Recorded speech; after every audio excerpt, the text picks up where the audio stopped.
जहाँ तक राजस्थान सरकार कोचिंग से संबंधित जो विधेयक लाई उसकी चर्चा विधानसभा में चल रही है।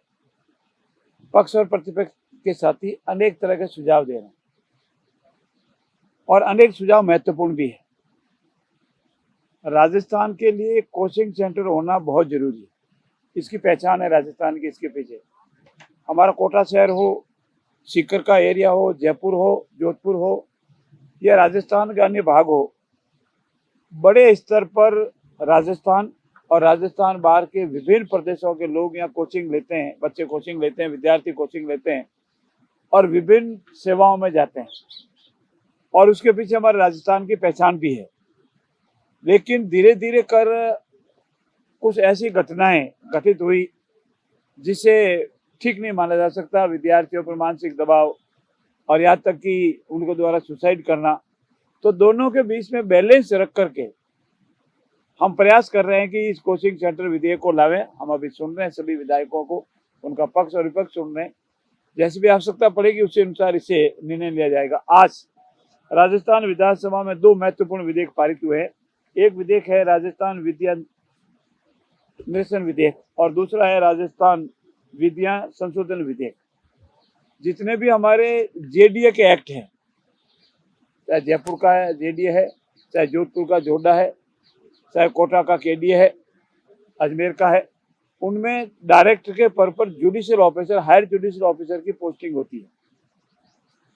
माननीय सर्वोच्च न्यायालय ने दिल्ली के डीडीए के एक फैसले में ये माना है कि आर्टिकल 50 कॉन्स्टिट्यूशन ये कहता है कि लोक सेवाओं में जुडिशरी को अलग करो, कार्यपालक को अलग करो, और ये प्रिंसिपल सबके लिए बाध्यकारी बनाया है। लेकिन उन्होंने डीडी के जुडिशियल ऑफिसर के डायरेक्टर के पद पर माना, उसको अवैध माना।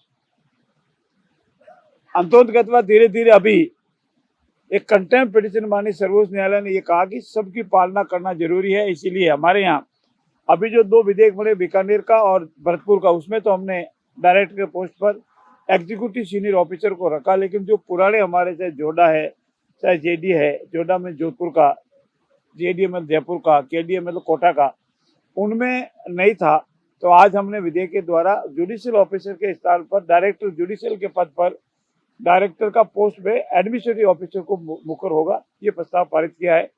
दूसरा, हमारे 45 ऐसे बिल थे जिनको मूल रूप में समाहित हो गए थे, अब उसकी कोई आवश्यकता नहीं थी और समय समय पर हमारे यशस्वी मुख्यमंत्री आदरणीय भजनलाल जी ने हमको कहा कि जो ऐसे कानून अप्रासंगिक हो गए हैं, उपयोगिता नहीं रही है, निरर्थक हो गए हैं, उनको वहां से इंस्टीट्यूट बुक से हटाया जावे और उसी के तहत 45 ऐसे कानून थे जिसको हटाया गया है।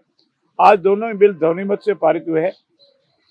विधानसभा का आज शायद इस सत्र का आखिरी दिन है और बहुत शांति से खुशनुमा माहौल में चल रहा है और प्रभु से प्रार्थना है कि निरंतर भविष्य में भी सतुत सत्र आवे या अगला जो भी सत्र आवे इसी तरह से चलता रहे। धन्यवाद। विपक्ष का कहना था कि सत्र में पानी बिजली के मुद्दों पर चर्चा नहीं की गई। देखिए, पानी पर चर्चा नहीं की गई, डिमांड पर डिबेट हुई दिन भर। शायद वह विपक्षी माननीय जिसने भी सदस्य का वो भूल गया है। पानी की डिमांड पर पूरे दिन चर्चा हुई, उसमें पानी की डिमांड पर दिन भर बोलने के बाद मंत्री का जवाब हुआ, इसलिए ये कहना गलत है।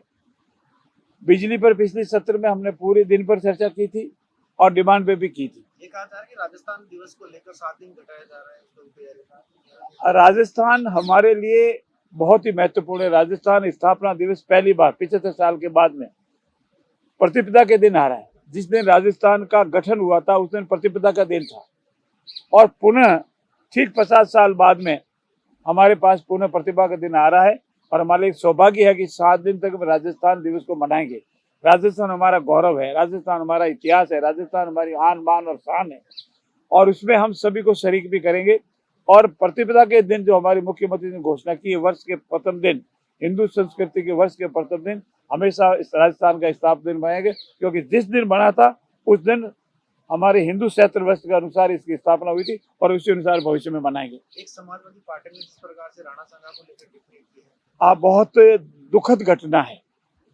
इंडियन नेशनल कांग्रेस का साथी दल जो पार्लियामेंट में उनके सहयोगी दल है, उसने हमारे महाराणा सांगा पर जो टिप्पणी की वो बहुत ही निंदनीय है। राणा सांगा का इतिहास उन्होंने पढ़ा नहीं। राणा सांगा ने इस देश की, इस मातृभूमि के लिए जो त्याग किया, तपस्या की, जितने भाले खाए, उतना साहित्य इतिहास में आज दिन तक किसी ने नहीं किया। राणा सांगा हमारे लिए बहुत ही सम्मानीय है और उनके गौरव, उनके इतिहास, उनके त्याग, उनकी तपस्या को हम कभी नहीं भूल सकते। और उनके प्रति इस तरह के शब्दों का प्रयोग करना पूर्ण रूप से निंदनीय है। और मुझे तो ये कहना पड़ रहा है कि इंडियन नेशनल कांग्रेस को इस पर माफी मांगनी चाहिए और उनके पार्टी के नेता को उनकी पार्टी से उनको निकालना चाहिए।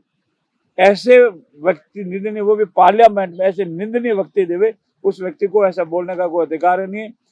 अब वैसा लगता है कि वो औरंगजेब की प्रशंसा करे और महाराणा सांगा जिनकी एक आंख नहीं, जितने भाले खाए, कितने युद्ध जीते और अपनी मातृभूमि के लिए हमेशा त्याग किया, उनके बारे में जो शब्द बोले मैं घोर निंदा करता हूँ उसकी। धन्यवाद।